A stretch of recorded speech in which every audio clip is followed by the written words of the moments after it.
को डेवलप करने की जो प्रयास है, जो कि योगी आदित्यनाथ के समय से ही शायद शुरू हो गया था। क्योंकि उनसे बनने से भी बहुत सारे लोग जो बड़े परेशान थे और वो ये कह रहे थे कि इतने मुकदमे हैं, वो हैं। लेकिन जिस तरह से योगी जी ने शासन चलाया है और जैसी उनकी साख है उत्तर प्रदेश में और वहाँ के लोगों के बीच में, तो निश्चय ही एक बहुत बड़ा, जैसा कि आपने भी इंगित किया कि बहुत बड़ा मानदंड उनके सामने है। एक बहुत बड़ा एग्ज़ाम्पल है भजन लाल जी के सामने भी, और निश्चय ही वो उससे बहुत कुछ सीख रहे होंगे। देखिए सर, तो मुझे मुझे ऐसा लगता है कि मोदी जी की जो प्रशासनिक सफलता का जो सूत्र है ना, वो हुँ, अच्छी लीडरशिप को एस्टैब्लिश करना नहीं है, वो अच्छी लीडरशिप को डेवलप करना है, लंबा समय देके।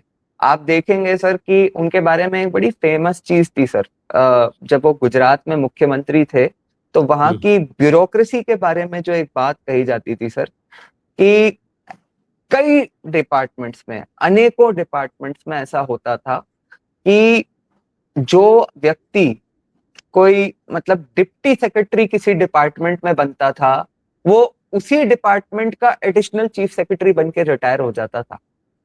तो लंबा कार्यकाल देने से सर वो उसको एक अपॉर्चुनिटी मिलती थी, एक उस विषय या उस विभाग के एक्सपर्ट की तरह तैयार होने में, ताकि बाद में, और आप देखेंगे सर कि बाद में जब वो प्रधानमंत्री बने, तो ऐसे ही गुजरात काडर के कई ऑफिसर्स ने आके अब वो वहां पे बड़ा योगदान भी दिया है सर।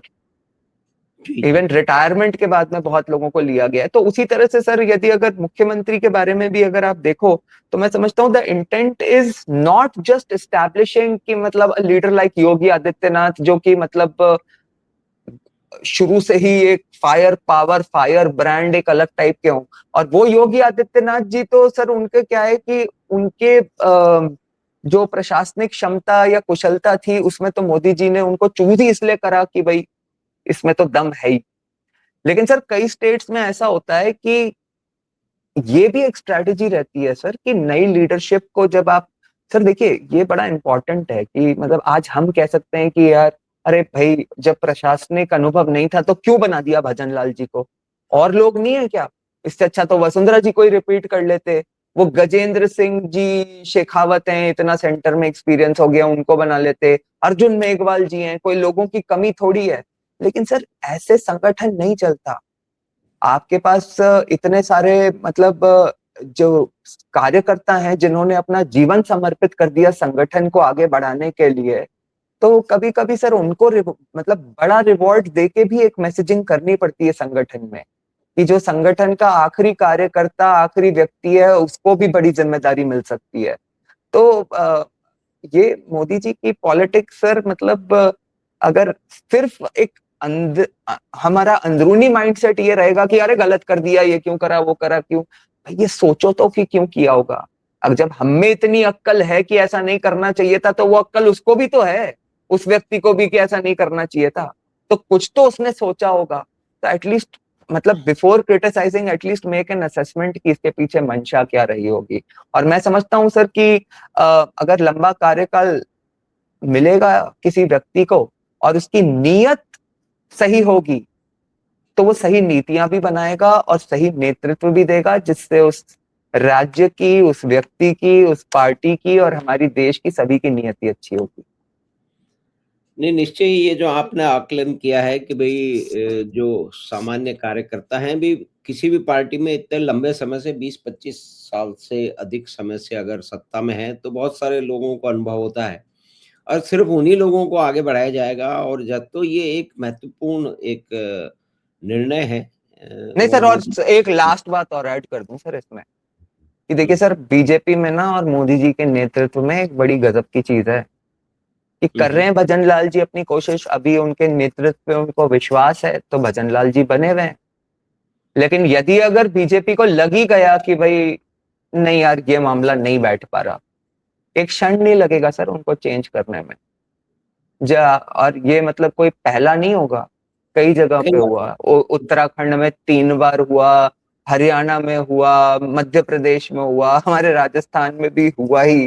तो सर ऐसा है अब, और मैं आपको इसका एक बहुत मतलब अगर सेंट्रल लेवल पे देखें सर, मतलब बीजेपी को एट द सेंटर भी आप देखें तो मोदी जी के क्या है ना सर और उसके बाद भी अगर ऐसा कर भी दिया ना तो भी भजन लाल जी मोदी जी के फैन ही रहेंगे, क्योंकि मोदी जी में एक बड़ी क्वालिटी है सर खास कि वो जो व्यक्तिगत संबंध होते हैं ना, वो व्यक्तिगत संबंध को कभी अपने जो पॉलिसी है उससे कभी मिक्स नहीं करते सर। एक नेता के रूप में संगठन के लिए या सरकार के लिए जो उन्हें बड़े फैसले करने हैं उससे ये कभी इसको मिक्स नहीं करते सर। और इसका सबसे बड़ा एग्जाम्पल है सर मोदी जी के साथ बड़े बड़े लोग जो काम किए हुए हैं और जिनने मतलब दशकों के साथ संगठन में मोदी जी के साथ काम करा है। जब इस तरह की सिचुएशन आई तो सर उनके ऊपर भी बरसे मतलब मोदी जी का जो कड़े निर्णय जो है वो बरसे। For example sir Prakash Javadekar जी, अपने रविशंकर प्रसाद जी, ऐसे नेताओं जी। को भी हटा ही गया ना, लेकिन इससे कोई उनके मोदी जी से कोई व्यक्तिगत संबंध थोड़ी धूमिल हो गए। तो जो और यही एक लीडर की कैपेबिलिटी होती है सर कि डिसीजन लेना, उसमें बिलीव करना, उसके साथ पीछे खड़े रहना, but just in case if it doesn't work out तो एक हेल्दी एग्जिट भी लेना। तो आई थिंक सर मतलब और तो कोई व्यक्ति क्या करेगा। नहीं, निश्चय ही ये महत्वपूर्ण आपने आकलन किया, क्योंकि मुख्यमंत्री जी से आपकी व्यक्तिगत बातचीत वार्ता भी हुई है और उसके अंदर जो आपने बातचीत के आधार पे जो एक खाका बन रहा है, उसमें निश्चय ही ये सिद्ध होता है कि वो एक विभिन्न लोगों से मिलके दृष्टि चाहते हैं और उसमें ही is ready to face the criticism and listen to it. So जो मोदी जी की भी उनके साथ किए हुए बड़े बड़े ब्यूरोक्रेट बताते हैं और साथ के नेता भी बताते हैं कि वो सुनने में ज्यादा ध्यान रखते हैं, तो निश्चय ही उनके आगे जाने का और नए तरीके से गवर्नेंस में और पॉलिटिक्स में जो भी वो नया कर पाए हैं उसमें उसका भी निश्चय ही एक योगदान होगा। सर तो अब हम जो अंतिम विषय जो है वो चुनते हैं, जिसने एक भूचाल ला दिया है भारत की राजनीति में। वो है बंगाल के 15 साल। और सर इसमें 2-3 बातें, जैसे मैं बंगाल में तो 80s से ही जाता रहा हूँ, ससुराल ही कलकत्ता था।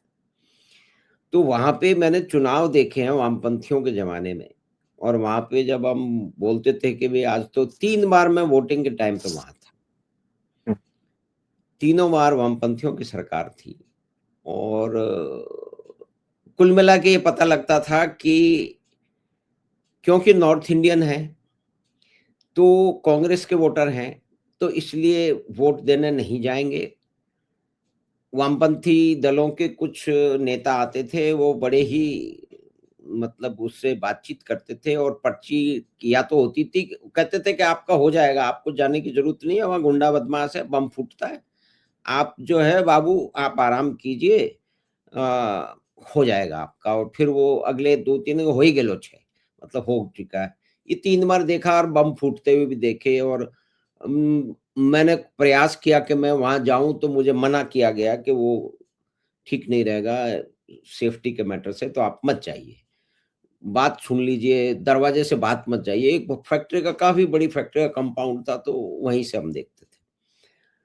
तो वहाँ से जो 67 में नक्सलबाड़ी से जो नष्ट होना शुरू हुआ है, बंगाल के औद्योगिक संपदा का मतलब, इसमें बहुत अधिक चर्चा हुई नहीं है, क्योंकि वो एक विषय ऐसा है और मीडिया पे एक विशेष विचारधारा के लोगों का इतना कड़ा कंट्रोल है कि तब से अब तक पूरा का पूरा बंगाल के जो इंडस्ट्रियल, इवन कल्चरल इंडस्ट्रियल, उसको नष्ट कर दिया गया। और उसमें पिछले 15 साल में जो कुछ हुआ, जितना भयावह हुआ, वो सामने भी नहीं आया। सर वो तो एक प्रबंधन था कि उसके बाद में जो चुनाव हुए और वो 4 मई से सब कुछ बदल गया। तो उसको सर आप कैसे देखते हैं? उसमें मुख्य-मुख्य जो पिकअप पॉइंट क्या रहे? और किस तरह से वो जो आजकल की जो उथल-पुथल है, जो भागदौड़ दिख रही है, उसका उसका स्रोत वही है, बंगाल के चुनाव की रणनीति। सर देखिए मुझे ऐसा लगता है कि जो बंगाल में परिस्थिति हुई उसमें जो मतलब सबसे पहले तो अगर हम मुख्य इश्यूज को अगर आइडेंटिफाई करें तो एक तो ये सर कि भ्रष्टाचार, दूसरा सर मुझे लगता है तुष्टीकरण, एंड तुष्टीकरण टू द लेवल की मतलब कई कॉन्स्टिट्यूएंसीज का कंप्लीट इस्लामाइजेशन हो चुका था सर। तीसरा सर इन ही चीजों की वजह से पॉलिटिकल वायलेंस, स्पेशली पोस्ट पोल वायलेंस, मतलब पोल्स में तो चलो कई जगह गर्मा गर्मी हो जाती है, थोड़ा बहुत वायलेंस होता भी है कुछ जगहों पे, लेकिन इस तरह का वायलेंस तो कहीं नहीं होता। और पोस्ट पोल तो कहीं नहीं और नहीं देखते सर हम, मतलब कोई लालू जी के जमाने में थोड़ा बहुत बिहार में देखा है, but not even 10% of this, कि भाई एक तो हरा दिया और उसके बाद हारने वाले के घर में घुस के उनकी महिलाओं की मतलब आबरू पे मतलब तार तार कर रहे हो। और अब ये जो आप वामपंथियों के समय की बात कर रहे थे सर, मैंने मतलब एक किस्सा है वहां का बड़ा फेमस, आपके दर्शकों के लाभ के लिए बताऊं, हुसैन ब्रदर्स का सर। दो कार्यकर्ता हुआ करते थे सर, वो भी कांग्रेस पार्टी के। तो जी। वो लोग सर थोड़ा मतलब जिसे कहते हैं कि निडर थे, तो इन वामपंथियों के अगेंस्ट काफी बड़ी आवाज बन के उभरे थे अपनी कॉन्स्टिट्युएंसी में। तो सर उनको ठीक करना था सो कॉल्ड इन वामपंथी गुंडों की सरकार के द्वारा। तो उन्होंने सर अपने गुंडों को भेजा, उन गुंडों ने दोनों भाइयों को मारा, फिर उनका जो खून था वो एक बर्तन में चावल के साथ मिक्स करा और उन दोनों भाइयों की माता जी को खिला दिया। तो ये हालात थे सर जो कि मतलब हम कह सकते हैं ना कि सिर्फ मूवीज में देखते थे। मतलब आरजी कार की भी जो घटना है, संदेश खाली की भी जो घटना है, ये सर मतलब अगर बंगाल के बाहर चले जाएं तो दूसरे अन्य राज्यों में रहने वाले भारत के लोग जो हैं, ये सब सिर्फ पिक्चरों में या वेब सीरीज में देखते हैं, लेकिन जो पिक्चरों और वेब सीरीज में देखते हैं वो एक्चुअली बंगाल में हो रहा था। क्राइम का अगर हम बात कर लें तो सर ऑर्गेनाइज्ड क्राइम की यदि अगर बात करी जाए तो जिस तरह मतलब ये जो इतनी आसानी से जो आज हम ये एमपीज एमएलएस को टूटते हुए देख रहे हैं ना सर, उसका कारण ही ये है कि ये लोग एक्चुअली कोई पॉलिटिकल लीडर्स थे ही नहीं सर। ये तो टीएमसी का जो एक ऑर्गेनाइज्ड क्राइम का जो नेक्सस था, एक आईपैक कंपनी के साथ में उनका जो गठजोड़ था, और वहां पे जो स्पोर्ट्स क्लब्स हैं, जो वहां का इस तरह का जैसे कट मनी माफिया के रूप में भी जाना जाता है, ये लोग तो सर सिर्फ उसके फेस थे कि भाई हमारे टिकट पे इस व्यक्ति को यहाँ से चुनाव लड़ाना है। लेकिन कोई चुनाव इससे थोड़ी जीता जाता था, या जो सिस्टम था वो ये चुने हुए प्रतिनिधि थोड़ी चलाते थे। ये तो ये जो ऑर्गेनाइज्ड क्राइम का सरकार द्वारा स्थापित जो नेक्सस था, पैरेलल नेक्सस ऑफ गवर्नेंस, वो चलाता था सर।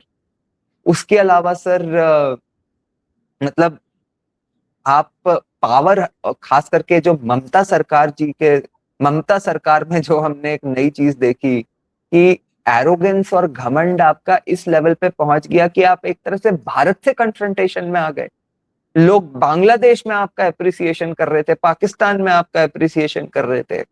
तो ये इस तरह की जो चीजें होने लगी थी सर, मैं मानता हूं कि मतलब जनता तो त्रस्त बहुत समय से थी सर, लेकिन जो पोस्ट पोल वायलेंस सर हमने 2021 में भी होते हुए देखा, तो उसकी वजह से कहीं ना कहीं सर इस कॉन्फिडेंस में कमी तो रहती थी कि भैया अगर ये जीत गए तो फिर क्या करेंगे, मतलब वो जो लाइन है अगर वो कहीं हम क्रॉस नहीं कर पाए तो क्या करेंगे ये लोग। तो वो डर जनता में बना रहता था सर। तो इसमें मैंने देखा है सर कि मतलब अगर इस बार बीजेपी ने किस तरह से इसका चुनाव लड़ा, तो उसमें सर इनने कुछ प्रॉब्लम्स को आइडेंटिफाई करा सर, जिसमें कि एक वहां पे टर्म यूज करी जाती है सर कि सोर्स जैमिंग की बात होती है सर, कि भाई मतलब चुनाव आने ही नहीं दो, वोट वोट देने के लिए टीएमसी के अलावा जो वोटर हैं या जो टीएमसी को वोट नहीं देंगे या किसी और को वोट दे देंगे, उसको वोट तक बूथ पर आने ही नहीं दो। तो सर आपको इसको अपने एक राजस्थान के एग्जाम्पल के कॉन्टेक्स्ट में बताता हूँ, बहुत इंटरेस्टिंग है सर। एक राजस्थान के नेताजी हैं, जिनकी वहां पे ड्यूटी लगी थी, पहले यहाँ पे अपने यहाँ पे मंत्री भी रहे हैं, तो उनकी ड्यूटी लगी थी सर इस इलेक्शन में। करीब 4 महीने पहले से वहां पे काम करना उनने शुरू कर दिया था, करीब 4-5 महीने पहले से। तो उनसे मेरा डिस्कशन हुआ था सर कि क्या लग रहा है, और इसी तरह की कोई चर्चा हो रही थी। तो उन्होंने बताया कि एकलव्य जी, एक जो बड़ी समस्या है ना, कि अपने राजस्थान के जो सिर्फ जो बंगाल की जो 11 कॉन्स्टिट्युएंसीज है ना सर, तो सॉरी, कोलकाता के इन एंड अराउंड जो 11 कॉन्स्टिट्युएंसीज है ना सर, तो उसमें सर अपने राजस्थान के अलग अलग सोसाइटीज में रहने वाले करीब 48 लाख वोटर हैं सर, 48 लाख। तो 2021 का जो चुनाव था, उसमें से सर 2.5 लाख लोगों ने वोट दिए थे, मात्र 2.5 लाख लोगों ने। इतने मतलब बेसिकली 90% लोगों ने तो वोट ही नहीं दिए थे सर। तो अब चैलेंज ये था कि इन लोगों को कैसे लाया जाए। तो आपने देखा ही होगा कि सर बीजेपी ने इस चीज को आइडेंटिफाई करा जब, तो इस बार आपने खबरें सुनी होंगी कि लोगों की कम्युनिटी मतलब सोसाइटीज में ही बूथ लगा दिए गए सर। चुनाव आयोग द्वारा, जब चुनाव आयोग ने देखा कि भाई इतना भय है कि ये वहां से निकल के मतलब बूथ तक आना भी इनका मतलब बड़ा मुश्किल है, तो इनकी सोसाइटीज में ही बूथ लगा दिए गए सर। तो एक तो